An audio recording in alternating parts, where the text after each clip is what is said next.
Y vamos a iniciar con la primera carta a los Corintios, capítulo 1, verso 18, dice la palabra de Dios. Y vamos a leer del verso 18 hasta el capítulo 2, verso 5, y dice esta palabra. Dice, porque la palabra de la cruz es locura a los que se pierden, pero a los que se salvan, esto es a nosotros, es poder de Dios. Pues está escrito, destruiré la sabiduría de los sabios y desecharé el entendimiento de los entendidos. ¿Dónde está el sabio? ¿Dónde está el escriba? ¿Dónde está el disputador de este siglo? ¿No ha enloquecido Dios la sabiduría del mundo? Pues ya que en la sabiduría de Dios el mundo no conoció a Dios, mediante la sabiduría agradó a Dios salvar a los creyentes por la locura de la predicación. Porque los judíos piden señales y los griegos buscan sabiduría, pero nosotros predicamos a Cristo crucificado, para los judíos ciertamente tropezadero y para los gentiles locura, mas para los llamados, así judíos como griegos, Cristo poder de Dios y sabiduría de Dios, porque lo insensato de Dios es más sabio que los hombres, y lo débil de Dios es más fuerte que los hombres. Pues mirad, hermanos, vuestra vocación, que no sois muchos sabios según la carne, ni muchos poderosos, ni muchos nobles, sino que lo necio del mundo escogió Dios para avergonzar a los sabios, y a lo débil del mundo escogió Dios para avergonzar a lo fuerte. Y lo vil del mundo y lo menospreciado escogió Dios, y lo que no es para deshacer lo que es, a fin de que nadie se jacte en su presencia. Un poquito menos de volumen, luego muy fuerte de este lado. Y lo vil del mundo y lo menospreciado escogió Dios, y lo que no es para deshacer lo que es, a fin de que nadie se jacte en su presencia. Mas por él estáis ustedes en Cristo Jesús, el cual nos ha sido hecho por Dios sabiduría, justificación, santificación y redención, para que, como está escrito, el que se gloría, gloríese en el Señor. ¿Va? Capítulo 2. Así que, hermanos, cuando fui a ustedes para anunciaros el testimonio de Dios, no fui con excelencia de palabras o de sabiduría, pues me propuse no saber entre ustedes cosa alguna, sino a Jesucristo y a este crucificado. Y estuve entre ustedes con debilidad y mucho temor y temblor, y ni mi palabra ni mi predicación fueron con palabras persuasivas de humana sabiduría, sino con demostración del Espíritu y de poder, para que vuestra fe no esté fundada en la sabiduría de los hombres, sino en el poder de Dios. Qué palabra, ¿verdad? Bien, amados, pues quiero hablarles en esta mañana de esta bendición que tenemos. Pablo dijo, la palabra de la cruz es locura. ¿A quién? ¿Para quién? Para los que se pierden. Pero a los que se salvan, esto es a nosotros, es poder de Dios para salvación. Palabras de Pablo en medio de una persecución terrible del judaísmo a la iglesia. Para los judíos era una locura el evangelio, por eso habla de la locura de la predicación, no porque la predicación sea una locura o el evangelio sea una locura, así lo vio el judaísmo. Dijeron, estos están locos. Pablo predicó la salvación solo por fe, la fe en la sangre de Jesús. Los judíos fue el pueblo depositario del antiguo pacto. Ellos habían vivido en la ley 1500 años. Por eso es que cuando el evangelio vino, cuando Cristo vino, ellos no lo recibieron. Porque decían, ¿cómo? Si tenemos viviendo 1500 años en la ley, hemos sido practicantes del culto 1500 años. Ahora el evangelio dice que solo creamos, que ya no hay obras, que el evangelio de Cristo es el plan de Dios para salvación a toda la humanidad. Por eso es que Pablo usa estas palabras fuertes, porque la palabra de la cruz es el evangelio. Cuando habla de la palabra de la cruz, habla de todo el proyecto de Dios en Cristo Jesús para dar salvación a las personas de todo el mundo. Entonces la palabra de la cruz es el evangelio, donde el pecado fue tratado definitivamente hace 2000 años. En las escrituras estaba escrito que un día el pecado iba a ser quitado de la tierra. Alégrate porque eso ya pasó. Si fue quitada la ley de Moisés, el pecado fue quitado. Zacarías, este profeta de Dios, en capítulo 3:9, él dijo, por el Espíritu de Dios, que un día el pecado iba a ser quitado de toda la tierra.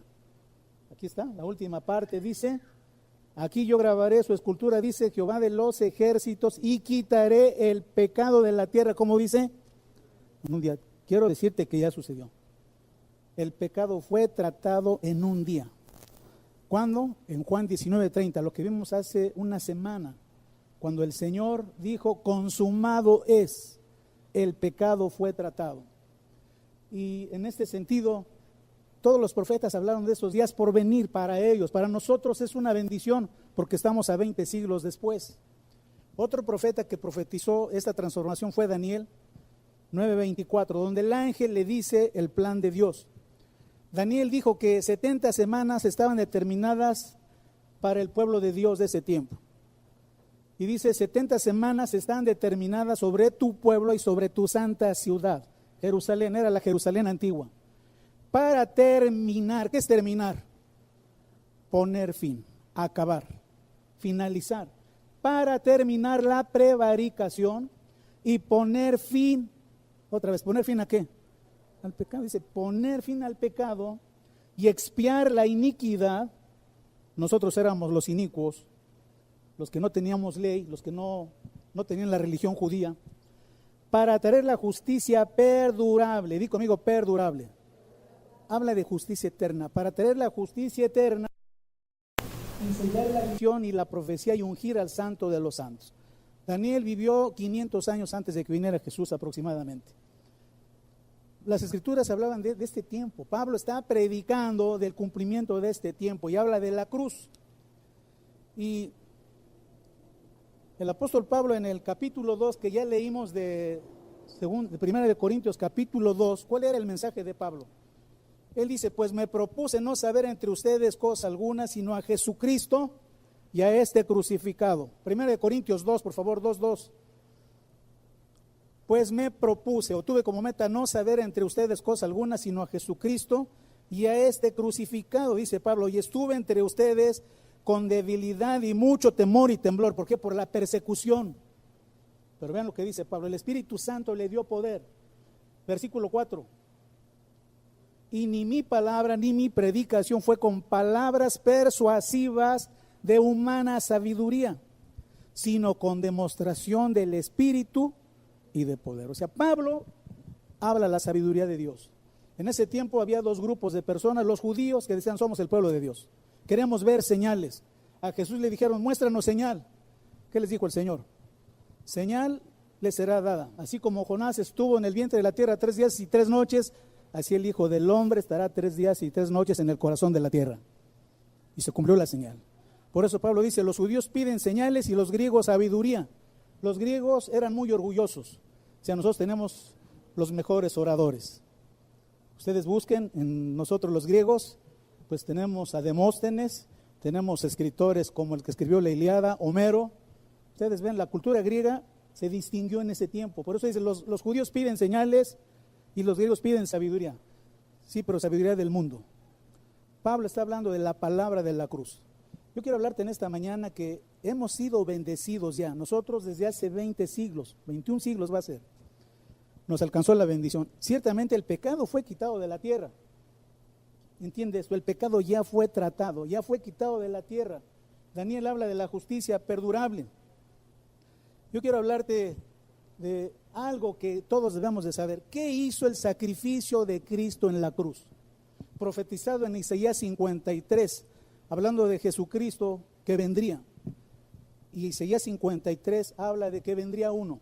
Y dice textualmente, ciertamente Él llevó nuestras enfermedades y sufrió nuestros dolores y nosotros le tuvimos por azotado, por herido de Dios y abatido más. Jehová cargó en Él el pecado de todos.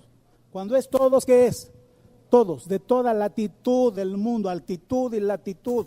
Los que viven al otro lado del mundo, donde es de noche ahorita, ¿verdad? El Señor hizo una obra expiatoria por toda la humanidad. Yo quiero hablarte de 3 aspectos de la gracia de Dios en Cristo para darnos esta salvación. Todos los que estamos aquí, de alguna forma vivimos en un pacto de obras, es decir, hacíamos obras para Dios.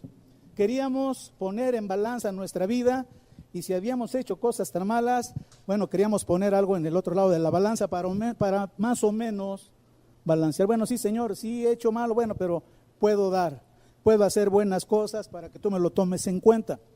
Todas las religiones tienen este aspecto. Cualquier religión, bueno, Liz, cualquier religión tiene pacto de obras. No es una crítica mordaz, es con misericordia, pero nosotros venimos de una Casi todos tenemos un trasfondo religioso católico donde nos hablaron que sí era la gracia, pero además tenías que obras, guardar las fiestas y hacer muchas cosas para alcanzar la salvación. Además nos metieron cosas que no son, que al morirte tú no entras directamente a la presencia de Dios, sino te vas primero ¿a dónde? Al purgatorio. Y si tu familiar más o menos la salva y se ponen amarillos, ¿verdad? Se ponen a mano, pues es posible que del purgatorio te vayas rápido a la gloria. Falso, eso no está en la Biblia. Son pactos de obras, a conveniencia. Cualquier religión, sea testigos de Jehová, si tú te conviertes en testigo de Jehová, ¿qué tienes que hacer? Obras, ¿no? Tienes que ir a tocar las puertas. Mire, ya se va a acabar el mundo, yo le traigo el mensaje y tienes que tocar 10 puertas al día o no sé cuántas, ¿verdad? Pero es un pacto de obras. Sí, nosotros hacemos obras, pero las que Dios quiere que hagamos, como dice Efesios 2:10. Pero quiero decirte que ninguna obra que hagas te va a salvar. Así regales todo tu sueldo de una quincena, bueno, tú te vas a sentir muy contento, ¿no? Pero a Dios no lo vas a impresionar. La salvación no es por ninguna obra. Es más, ni porque ores 5 horas, ni porque ayunes. Hermanos, no. Solo el sacrificio de Cristo trajo salvación. De esto te quiero hablar, de la sangre de Jesús. Hay un himno muy bonito, a mí me gustó desde la primera vez que lo escuché, basado precisamente en la carta de Pedro. ¿Quién me puede dar perdón? Solo de Jesús, la sangre, ¿verdad? Y habla de ese raudal que limpia todo mal. Muy bonito. Y cuando entendemos esto, hermanos, podemos vivir libres de toda condenación. Tu diablo interior te quiere condenar siempre, porque el diablo interior es algo que te dice, creo que te falta hacer, pero no hay ninguna obra que te quiera dar o que te pueda dar lo que Cristo ya te dio. No te lo vas a ganar con lo que hagas, porque ya el Señor te salvó por gracia, por su gracia, favor no merecido. Entonces estamos en otra administración, en otra dispensación. Ya no vivimos en la ley de Moisés. Ya no tienes que hacer ninguna obra. Si se trata de obra, cree. Y si trata de más obras, obedece a Dios. Pero de eso se encarga Dios también.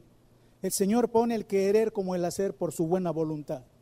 Y el primer aspecto de gracia está te voy a hablar de 3 cosas, los que están tomando nota. Quiero hablarte de los 3 actos de gracia que hizo Cristo Jesús.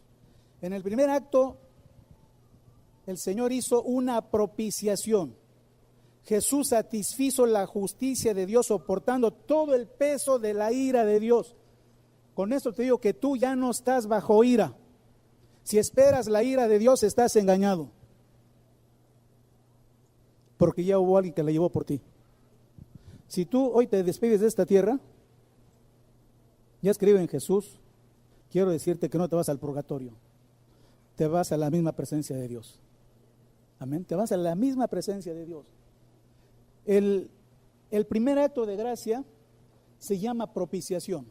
El Señor al estar en la cruz emitió 7 sentencias, 7 oraciones, 7 palabras.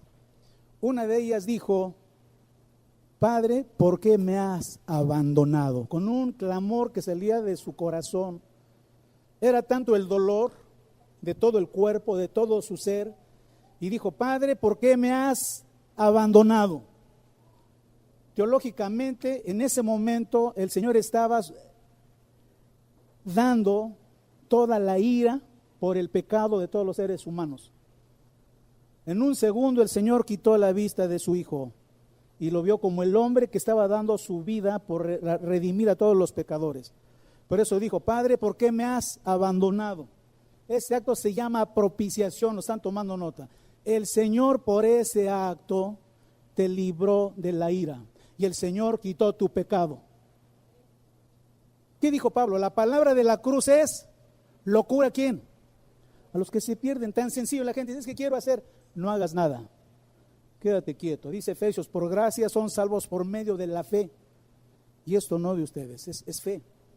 Así es que en este primer acto que sucedió hace 2000 años, yo sin saberlo, yo nací en 1949, yo lo supe hasta los 33 años, pero ahora entiendo más. Yo nací sin condenación. ¿Por qué? Porque el pecado, ¿cuándo fue quitado? ¿En 1949? ¿Cuándo fue quitado? ¿Hace cuántos años? Hace 2000 años. Entonces yo nací sin ira. Es decir, Dios no tenía su ira contra mí, ni la tiene contra uno de sus niños. Estos niños chiquitos están aquí, son llamados a ser bendecidos desde ahora. Pero dice, hermanos, que la Biblia dice, en pecado me concibió mi madre. Sí, pero era bajo el antiguo pacto.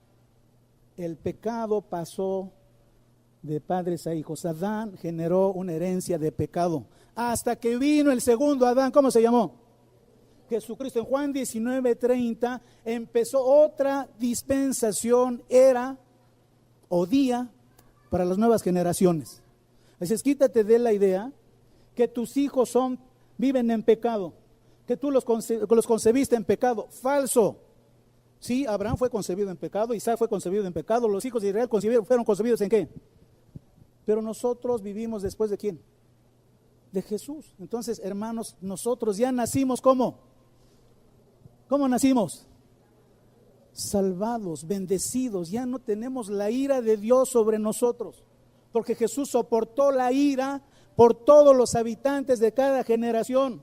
Pero hay que decirle a la gente, puedes decirle a tu niño que Dios ya vive en él. Dile, pero es que no ha confesado a Cristo. Ya lo tiene, ya vive en él. Vivimos en la nueva era. Dale la información. Él es una nueva criatura en Cristo Jesús desde que nació, porque la propiciación ya se llevó a efecto. ¿Se entiende? No estás llamado a hacer ninguna obra. Cuando las haces es porque amas a Dios. Dios te amó tanto que dice, Señor, yo sé que yo jamás podré pagar, pero si en algo puedes usar mi vida, ¿qué dices? Aquí está. Creo que por eso soy pastor. Y un día el Señor me salvó y dije, Señor, aquí estoy. Donde tú quieras que yo vaya, yo voy. Y aquí estoy. Amén. No lo busqué por si, bueno, voy a tener reconocimiento. El Señor te enseña a vivir. Entonces, ese fue el primer aspecto de la gracia de Cristo. ¿Cómo se llamó? Ahí te va el segundo. Creo que qué bueno que están atentos. El segundo acto de gracia fue redención. Jesús pagó la deuda completa del pecado que tenías por medio de su sangre derramada. Por lo tanto, ya no eres deudor. El Señor te redimió. Él pagó toda tu deuda de pecado. Pagó toda tu deuda de maldad que tú de alguna forma fuiste acumulando. Ahora la pregunta, bueno, ¿y cómo castiga Dios la maldad del corazón? La maldad en acción. Porque como seres humanos, yo vengo al menos de un trasfondo donde yo necesitaba ayuda. Yo dije, bueno, y trataba yo de hacer esas cosas. Bueno, si aquí está la maldad, bueno, pues de vez en cuando me presento ahí al santuario, ¿verdad? Señor, aquí estoy. Aunque sea una boda, un bautizo, pero decir, aquí estoy presente, ¿verdad? Tratábamos de alguna forma de agradar. Pero cuando tienes este conocimiento, que es la palabra de Dios, obviamente cambia toda tu forma de ser y de pensar. Entonces, el segundo acto de gracia, ¿qué anotaron? El segundo acto de gracia fue la redención, que significa que Jesús pagó la deuda del pecado por medio de su sangre derramada. Pagó la deuda de todos los que vivieron hasta Juan 19:30. Amén. Nosotros no existíamos. ¿Sabes qué nos toca? El efecto de esto. ¿Qué es efecto? Para que se entienda, es el eco o es la consecuencia de ese acto. Por eso es que yo nací sin pecado. Dios cuando me vio, cuando mi mamá me tuvo en su seno, si lo hubiera sabido, hubiera dicho, ay, este hijo está precioso y vive sin pecado, ¿verdad? Pero mi mamá no era cristiana. Yo nací sin pecado, tú también. Pero empezamos a vivir, hicimos cosas que van en contra de la voluntad de Dios. El pecado no puede ser juzgado dos veces. El pecado ya fue juzgado ¿en quién? De todas las personas. Entonces, ¿cómo es juzgada nuestra maldad? Si hacemos cosas que van en contra del Señor, ¿cómo es juzgado el pecado? Te voy a decir. Pablo, guiado por el Espíritu Santo, dijo en Gálatas 6:9, Dios no puede ser burlado, y lo dice en este contexto de que la ley terminó. Dios no puede ser burlado. Todo lo que el hombre sembrare, ¿qué dice? Eso también segará. Entonces, si yo hago lo malo, ¿qué voy a esperar? Entendamos, esto no es cuestión de suerte, ni es una lotería. Si yo hago lo malo, ¿qué voy a cosechar? Lo malo. Esa es una realidad que no podemos soslayar ni quitar. Tenemos consecuencias. ¿Qué hace el conocimiento de Dios? Permite que dejes de sembrar mal y empiezas a sembrar bien. Antes sembrábamos mal, pero recibimos la cosecha. Es más, a veces la cosecha la vas a tener toda tu vida. Pero buenas noticias, la paz de Cristo te va a dar la fortaleza para seguir adelante. Pero una vez que conocemos, dejamos de sembrar mal, sabiendo que el Señor ya juzgó nuestro pecado. Pero si yo hago cosas malas, voy a cosechar lo malo. Pongo el mismo ejemplo de la mañana. Yo fui fumador y por eso pongo este ejemplo. Fumé casi 16 años, los últimos 6 a lo mejor mucho.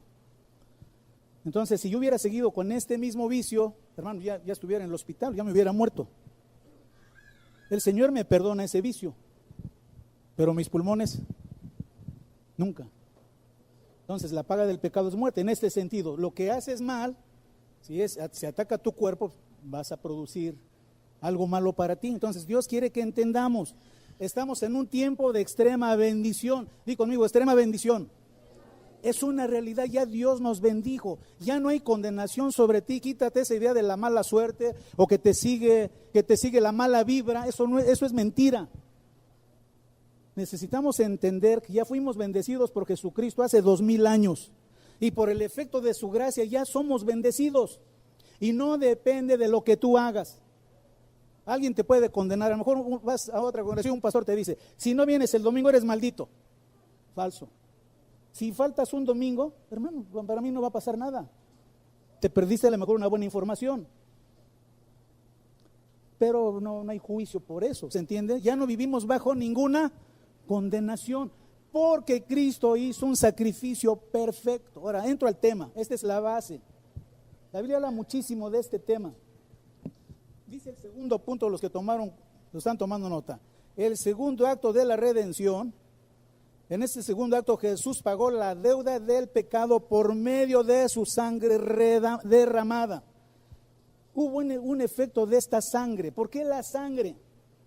¿Por qué la sangre? Porque la Biblia habla mucho de la sangre. Es más, toda la Biblia se tiñe de sangre desde Génesis hasta Apocalipsis. Porque en la sangre está la vida.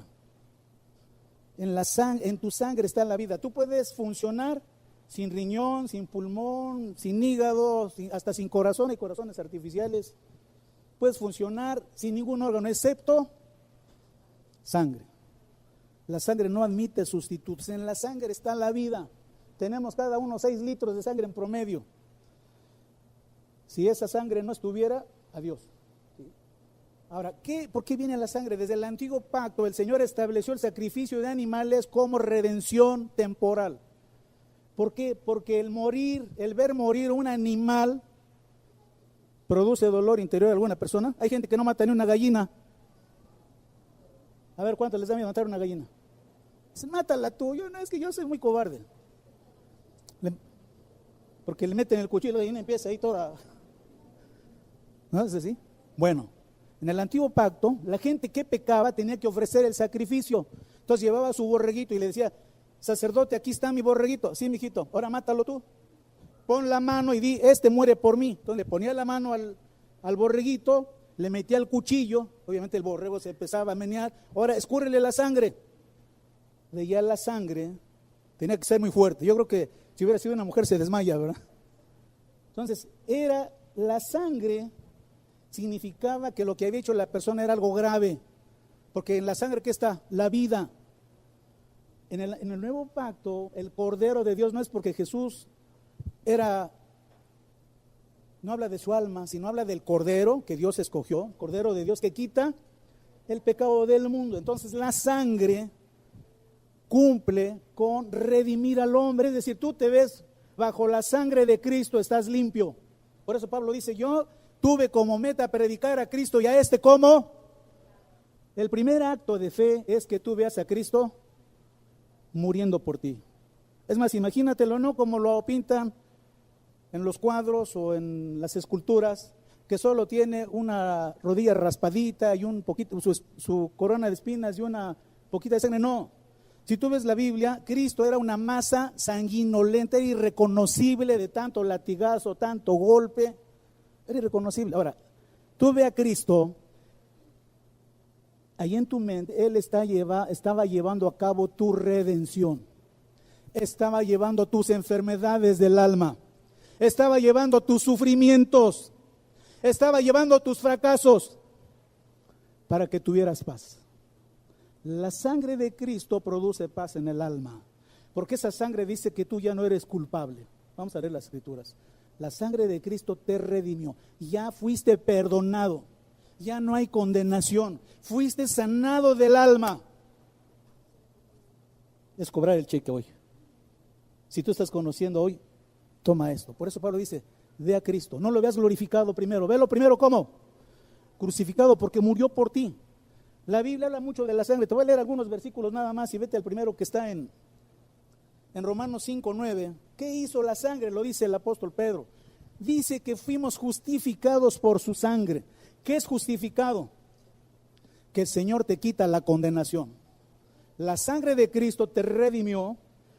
Dios no puede castigar el pecado dos veces, la falta dos veces. Ya tu falta fue pagada. Dice, pues mucho más, estando ya justificados, ¿en dónde? ¿Justificados en dónde? En su sangre, por Él seremos salvos ¿de qué? En ese tiempo se escribe, ¿de cuál ira? De la ira venidera para el judaísmo que despreció a Cristo. La gente que creyó en Cristo fue salvada. La ira sí vino para el judaísmo que persiguió a la iglesia. Pero los cristianos de ese tiempo, el hecho de creer en Cristo, fueron salvados de la ira. No les tocó. Fueron avisados. Apocalipsis 12 lo puedes leer en casa. No lo voy a leer aquí, pero Apocalipsis habla cómo Dios guardó a la iglesia de ese tiempo. Efesios 2:13, ¿qué hizo la sangre? Efesios 2:13 dice que, Pablo dice que estábamos nosotros alejados de Dios, vivíamos sin Dios y sin esperanza, estábamos perdidos en un laberinto. Pero ¿qué dice Pablo? Pero ahora en Cristo Jesús ustedes que en otro tiempo éramos nosotros, que no teníamos la religión judía, estabais lejos, ahora habéis sido, ¿cómo dice? Hechos cercanos por la sangre de Cristo. La sangre de Cristo quitó la pared de separación que había entre los escogidos y los no escogidos. Dios quitó esa muralla. Ya Dios la quitó, pero el hombre todavía la pone. ¿Sabes cuál es el país más racista del mundo? ¿Cuál crees? Israel. Israel, y que ni siquiera es Israel físico, ya no existe. En 20 siglos se mezclaron. Todos estamos mezclados, ya no hay judío. Lo que existe es la religión judía. Y los que son judíos no son ni descendientes de Abraham. La mayoría son mongoles, son los judíos askenazis de allá de Europa. Es religión judía. Pero el Señor aquí nos hace iguales a todos. Se terminó toda barrera. Ya no hay judío, no hay griego, no hay gringo. Todos somos, ¿cómo crees? Iguales. Amén. A la gente de otros países, principalmente los de América del Sur, escúchalos, ellos tienen buen concepto de México. ¿Por qué crees? Porque no somos racistas. Yo he encontrado gente aquí que viene de Haití, los conocemos inmediatamente. ¿Cómo son los haitianos? ¿Cómo son? Son muy morenitos, ¿no? Pero yo estoy orgulloso de ser mexicano, uso esta palabra, porque los mexicanos, hermanos, yo creo que el Señor nos ha guiado, no hay racismo aquí. Y si eres un racista, arrepiéntete. Amén, pero no hay racismo. Aquí fue terminado el racismo, no hay razas. En Cristo todos los seres humanos son iguales. Es más, no hay ricos, no hay pobres, no hay poderosos. Todos somos iguales. ¿Para quién? Para Dios. Por la sangre de Cristo fuimos hechos cercanos al Padre. Y vayan al capítulo, al pasaje que sigue. Dice Colosenses 1:14. ¿Qué bendición trajo? Dice, en quien tenemos redención por su sangre. ¿Qué dice? ¿Qué trajo la sangre de Jesús? Perdón de pecados. O sea que no es fácil, hermano, entiende. Tu pecado, tus faltas que fueron pagadas por Cristo, fueron pagadas ¿con qué? Con su sangre. Hubo el perdón de pecados. Si esto dice la Biblia, entiéndelo. Tú ya no estás condenado. Ni existe la mala suerte para tu vida. Cristo hizo una obra perfecta de gracia. Ya no hay condenación. Ninguna para los que estamos en Cristo Jesús. Y vamos a la otra bendición, es Hebreos 9:14. Mira qué bendición. Dice Hebreos 9:14. Mira mis lentecitos. Cuanto más la sangre de Cristo, el cual mediante el Espíritu Eterno se ofreció a sí mismo, sin mancha, Dios limpiará, lee conmigo esa última parte, limpiará vuestras conciencias de obras muertas para que sirváis al Dios vivo. Lo dijo por los judíos, estaban acostumbrados a las obras. Y lo dijo también por muchos de nosotros.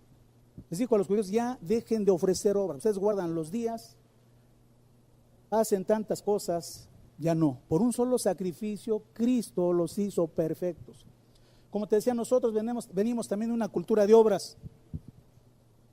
Tenemos que hacer cosas. Te dijeron que todavía lo vemos. Muere una persona. ¿Qué se hace? Ya sabemos, ¿qué se hace? Me invitan al velorio, ¿qué va a haber? ¿Qué va a haber?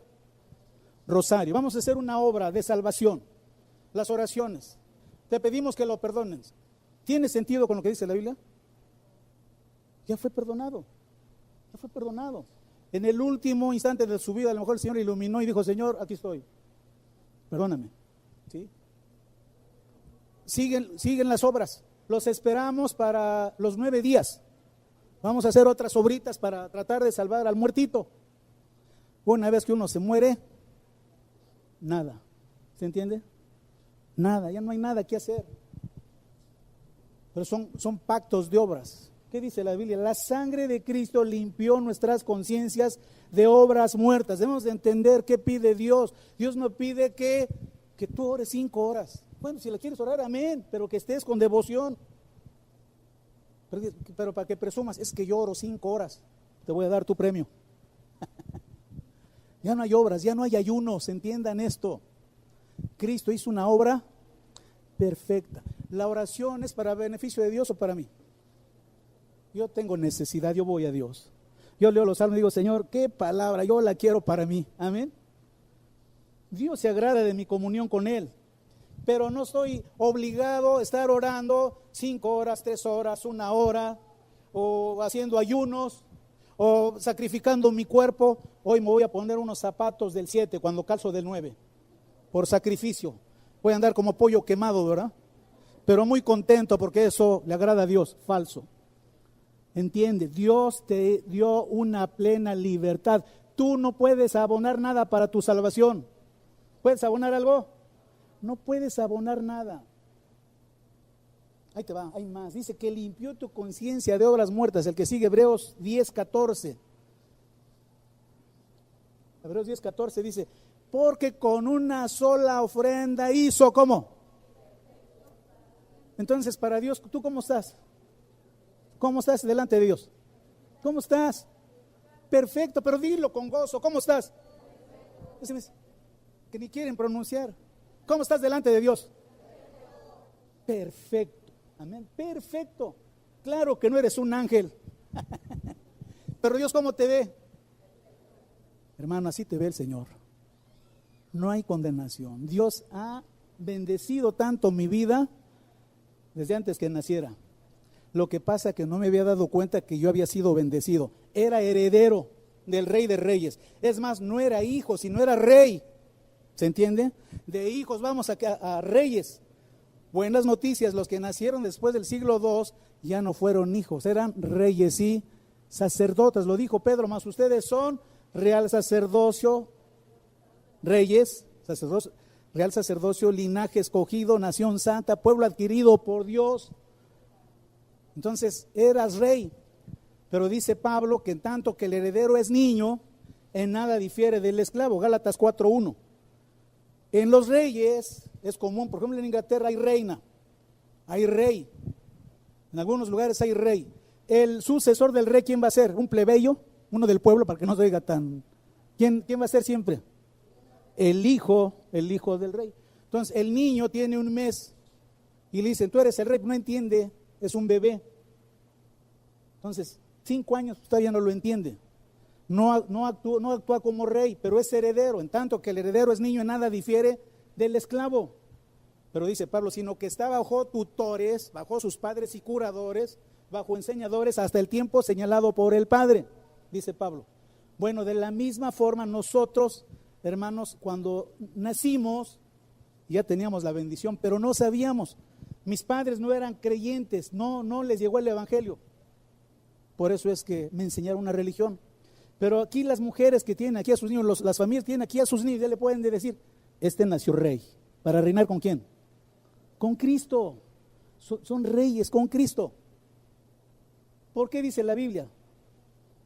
El anterior, hijito, Hebreos 10:14, dice, entienda bien, Hebreos, porque con una sola ofrenda hizo, ¿qué dice? Perfectos, ¿cuándo? Para siempre a los santificados. La sangre de Cristo santificó a todas las generaciones del siglo I hasta el siglo XXI que estamos viviendo. Yo no voy a llegar al fin del siglo XXI, algunos de ustedes sí, ¿verdad? Los que acaban de nacer, por ejemplo aquí, Mateo. ¿Dónde está Mateo? Ahí está Mateo, ¿verdad? ¿Cuántos años tiene? Tiene 2 más, sí llega, 85 años, ¿no? 85 años, sí llega. Amén. Va a haber el fin del siglo, ¿verdad? Pero desde este tiempo, ¿cómo es el niño? ¿Cómo es? ¿Cómo es delante de Dios? Es perfecto. Así es que no te digan, es que tu hijo necesita recibir a Cristo. Enséñale que ya es rey con Cristo. Y se va a dar cuenta que Él es uno con Dios. Quiero decirte, hermano, que desconocemos tanto la Escritura, pero hace 2000 años hubo una transformación. Cristo siendo en todos a través de su sacrificio. Cada persona tiene conciencia de Dios. Yo le digo a la gente que no es cristiana, tú tienes a Dios, escucha a Dios, Dios quiere hablar, Dios está en ti, está en tu corazón, escúchalo hablar. Y la gente dice, sí es cierto, Señor. La gente dice, sí es cierto, sí. Mételes una semilla, amén. Pero nos tocó vivir la mera bendición a nosotros. Yo digo que todas las generaciones, nada más que la desconocieron. Nosotros ya la conocemos. ¿Cuántas condenaciones pesan sobre ti? ¿Cuántos imperfectos hay aquí? No hay ninguno, de acuerdo a la palabra, no, de acuerdo a la palabra de Blas, de acuerdo a la palabra de Dios, tú eres perfecto. Como te dije, tú no eres ángel, pero de acuerdo al Señor, tú eres perfecto. Voy al otro pasaje que está en Apocalipsis, antes de Apocalipsis, primera de Pedro 1:2. Miren qué trajo la sangre de Cristo. Elegido según la presencia de Dios Padre en santificación del Espíritu, para obedecer y ser rociados con la sangre de Jesucristo. 2 puntos, ¿qué dice? Gracia y paz os sean multiplicadas. ¿Qué? Ya había gracia y paz. ¿Qué trajo la sangre de Cristo? Gracia y paz. Dice, bueno, que sean multiplicadas por su entendimiento. Cuando llegas al Señor empieza a haber paz. Yo buscaba paz y el Señor me bautizó con paz. Nuevecito, yo llegué a la reunión de oración allá en Puebla. Yo dije, bueno, voy a la oración. Yo nunca había orado. Yo tomaba mi Biblia y empezaba a leer los salmos. Pero hermano, había tanta paz, la sangre de Cristo ya me había lavado. Yo dije, esto es maravilloso. Una paz que jamás había experimentado. Hasta es difícil definir. La Biblia dice la paz que sobrepasa todo entendimiento. Eso es lo que trajo la sangre de Cristo. ¿Qué trae? Paz. Mayor bendición que cualquier cosa que te pueda dar la vida. Si tienes la paz de Dios, ya la hiciste. Aunque hay problemas en la vida, pero aunque los problemas estén fuertes, dices, en medio de la tormenta yo tengo paz. Pablo lo experimentó, yo lo he experimentado, porque Dios no es hombre para que mienta, ni hijo de hombre para que se arrepiente. Vamos con el siguiente versículo, 4 de Apocalipsis, capítulo 1, verso 5, de favor, Samuel. Dice, y de Jesucristo el testigo fiel, el primogénito de los muertos y el soberano de los reyes de la tierra, al que nos amó, ¿qué dice? ¿Cómo te lavó? Su sangre te dejó más limpio que todo componente que hay en la tierra. La gente usa el cloro y si se pone blanco, pues sí, se pone blanco, pero no está limpio. Normalmente la ropa está enferma de gris.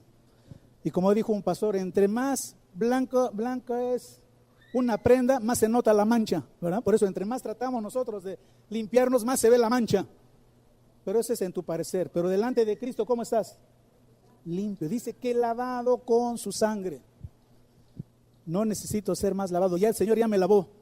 ¿Cuándo me lavó? Hace 2000 años. Yo estoy cobrando esa bendición ahora. Por eso vivo sin condenación. Vivo en una fe diferente a la de la gente del siglo primero. Te voy a decir por qué. La gente del siglo primero esperaba la consumación de todas las cosas. Pero nosotros vemos al pasado y ya se consumaron todas las cosas. Por eso se llama una fe consumada. Vivimos en una fe que ha visto que todo lo que Dios dijo se cumplió. Y si se cumplió ya, se va a cumplir en ti. Amén, hermanos. Nuestra oración es diferente. Nosotros ya no decimos, Señor, bendíceme. La pregunta es, ¿cómo quieres que Dios te bendiga? No hagamos oraciones vagas. Si pones una empresa, dile al Señor, Señor, yo quiero hacer grande la empresa para bendecir a más personas. Pongo en tus manos el plan. Quiero oír tu voz. Dios te va a dar el plan. Trabaja en el plan. No tener oraciones vagas. Señor, bendíceme. Si no vas a ver el fruto de tu oración. ¿Qué quieres que Dios haga en tu vida? Dios lo hace. Porque grábate esto. La gente dice, es que estoy condenado. Dios no me escucha porque he sido malo. Cristo ya pagó todo por ti. ¿Tienes condenación? Vivimos libres de condenación. No hay ninguna condenación para los que están en Cristo Jesús. Si vayan al versículo que sigue. Es Apocalipsis 5:9. Ya voy a terminar, ya me demoré. Apocalipsis. ¿Cómo? Ahorita es al final, para que estén atentos. Dice, y cantaba en un nuevo cántico diciendo, esos somos nosotros. Digno eres de tomar el libro y de abrir sus sellos, porque tú fuiste inmolado y con tu sangre nos has redimido para Dios de todo linaje y lengua y pueblo y nación. O sea, Él te escogió de todo el mundo. Dice, porque con tu sangre nos has, ¿qué? Dios te compró con su sangre. Jesucristo te compró con su sangre, te sacó del mercado de la esclavitud, te redimió con su sangre, lo que significa que por precio fuiste comprado. Y vamos a Apocalipsis 7:14. ¿Qué hace la sangre de Cristo? 7:14, de favor. Y le dije, Señor, tú lo sabes. Y Él me dijo, estos son los que han salido de la gran tribulación, ya han lavado, ¿qué dice? Sus ropas y las han emblanquecido en la sangre del Cordero. Tú tienes vestiduras limpias. Estoy hablando espiritualmente. ¿De qué son? De lino fino. Lino fino. Dios quitó los harapos mugrosos del pecado, de la violencia, de la iniquidad, y te vistió ¿de qué? De lino fino. Estamos vestidos para la gran celebración eterna cuando lleguemos con el Señor. Y por último, Apocalipsis 12:11. Y ahorita vamos al tercer acto, Apocalipsis. Y ellos le han vencido, los creyentes, por medio de la sangre del Cordero y de la palabra del testimonio de ellos, y menospreciaron sus vidas hasta la muerte. Entonces, ¿qué hace la sangre de Cristo? Te hace vencedor. Vamos a vencer en cada situación, por difícil que sea. Pablo dice, somos más que vencedores por medio de aquel que nos amó. Porque estoy seguro que ni la muerte, ni la vida, ni lo presente, ni lo porvenir, ni ángeles, ni principados, ni potestades, nada nos puede separar del amor de Dios en Cristo Jesús. Puedes pasar por situaciones difíciles, Dios te sacará de ahí, para que digas, Dios me salvó. Algunos han estado en la situación difícil. Señor, ¿cómo voy a salir? Dios te va a sacar de ahí, porque Él es fiel a su pacto. Si tú fueres infiel, Él permanece fiel al pacto. Grábate esto. Se acuerda de que somos polvo. Amén. Y vamos a la tercera, lo están tomando nota. El tercer acto de gracia, entiéndelo bien. El tercer acto de gracia en Cristo Jesús fue el acto de su muerte sustitutiva. Él fue el sustituto, Él murió por ti. El tercer acto de gracia fue el acto de la muerte sustitutiva para quitar la barrera de la muerte espiritual que había entre Dios y el hombre. Ya no hay muerte. Entonamos una alabanza. La muerte venció. Ponme ese canto para que lo vean. ¿Sí? ¿Se acuerdan que lo cantaron? Jesús, la muerte venció. Dile cuál es, Miguelito. Cristo venció la muerte. ¿Cuál muerte? Entendamos, ¿cuál muerte? La muerte espiritual. Ya no hay muerte. Tú y yo tenemos entrada directamente al Señor. No necesitas intermediarios, no necesitas hablar. Usted que está cerca de Dios, tú también, por la sangre de Cristo. Pero dice usted, pastor, que usted debe estar más cerca de Dios. No es cierto. Todos estamos, como ven, a la misma distancia. Entonces ya no hay muerte. ¿Qué tienes? Si no hay muerte, ¿qué tienes? Vida. Cristo dijo, yo he venido para que tengan vida y la tengan en abundancia. Si ya no hay muerte, no hay condenación, no hay acusación, has sido justificado, has sido limpio, has sido lavado, ¿qué bendición tienes? ¿Quién dice amén? Sí, somos bendecidos, hermanos. Hemos sido muy, pero muy bendecidos. No lo digo yo, lo dice el Señor. Amén. Y en este sentido, hermanos, fue, como dice la Biblia, el camino ya fue abierto al árbol de la vida, que es Jesucristo. Donde si comes de la palabra, comes vida de Jesús. ¿Se entiende? Ya está abierto el camino a la vida. ¿Cuánto quieres comer?